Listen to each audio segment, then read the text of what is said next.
Merci Madame la Présidente, chers collègues. Alors un jour, on devra faire le bilan de cette mondialisation de l'économie, des échanges commerciaux qui a débuté il y a 30 ou 40 ans et qui a été nourrie à la mamelle du libre-échange. Alors oui, cette mondialisation des échanges commerciaux de l'économie a créé beaucoup de richesses, mais elle a aussi créé beaucoup d'inégalités. Elle a été destructrice de tissus industriels.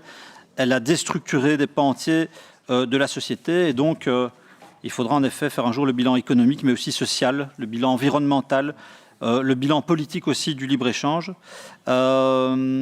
qui s'est fait donc à coup d'accords, du type de ceux qui vont bientôt arriver sur la table, sur nos tables ici au Parlement, qui ont ouvert des marchés colossaux, mais qui ont aussi en même temps mis en concurrence des biens et des services qui n'ont pas été produits dans les mêmes conditions sociales, fiscales et environnementales. Et donc, ce type d'accord a jusqu'à présent organisé une forme de concurrence déloyale entre des zones économiques très différentes. Alors, tout ceci a eu un impact profond chez nous, pour nos bassins industriels, mais aussi pour nos bassins agricoles. Et ça a aussi eu un impact là-bas, dans les pays tiers. Et les autochtones amazoniens l'ont rappelé hier, d'ailleurs c'était dans cette salle, je pense, non, c'était dans la salle en bas, ont rappelé à quel point les monocultures de soja, l'élevage intensif de bovins, etc., avaient des impacts importants sur leur lieu de vie, à travers notamment une déforestation qui ne cesse de croître. Alors, la population et nos populations ne veulent plus de ce type d'accord, et donc il est important maintenant de poser de nouvelles bases pour des accords commerciaux qui soient respectueux de standards les plus élevés qui soient en matière sociale, environnementale et fiscale. Et donc l'objet de notre résolution est de sceller toute une série de principes pour les accords futurs à signer. Nous souhaitons notamment que ces accords s'inscrivent dans la ligne tant des objectifs de développement durable des Nations Unies que celle des accords de Paris sur le climat et ne puissent dès lors en aucune manière affaiblir les législations qui protègent le modèle socio-économique, sanitaire, agricole et environnemental de l'Union européenne et de ses États membres.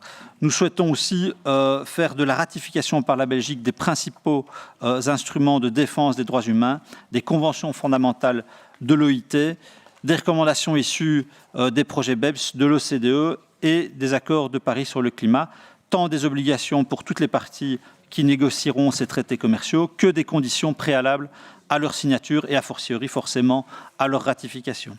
Nous souhaitons aussi que tous les parlements de ce pays soient consultés et en amont de ces procédures, d'une manière aussi de lutter contre l'opacité qui est souvent critiquée en cette matière.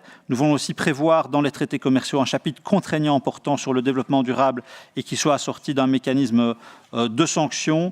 Nous voulons aussi être certains qu'à chaque fois qu'un accord commercial soit signé, ce soit les systèmes juridiques publics nationaux et non pas des cours et tribunaux privés ou supranationaux qui soient compétents pour résoudre les différends. Et puis enfin, nous souhaitons exclure intégralement et pour toujours les services publics, les services d'intérêt généraux et la culture des champs d'application de ces traités commerciaux. Je pense qu'il y a un intérêt en termes de timing à débattre maintenant de ce sujet, puisqu'il y a un Conseil européen à la mi-décembre qui devra statuer sur l'accord avec le Mercosur, que le Parlement autrichien a déjà donné un mandat à son gouvernement pour s'y opposer, que la France, à travers son président, a déjà demandé la suspension de la signature de l'accord, et donc qu'il est important aussi que la Belgique puisse donner une position, et en tout cas que le Parlement puisse donner un mandat clair à son gouvernement. Je vous remercie. Bien, Madame la Présidente, chers collègues, je remercie chacun pour ces interventions.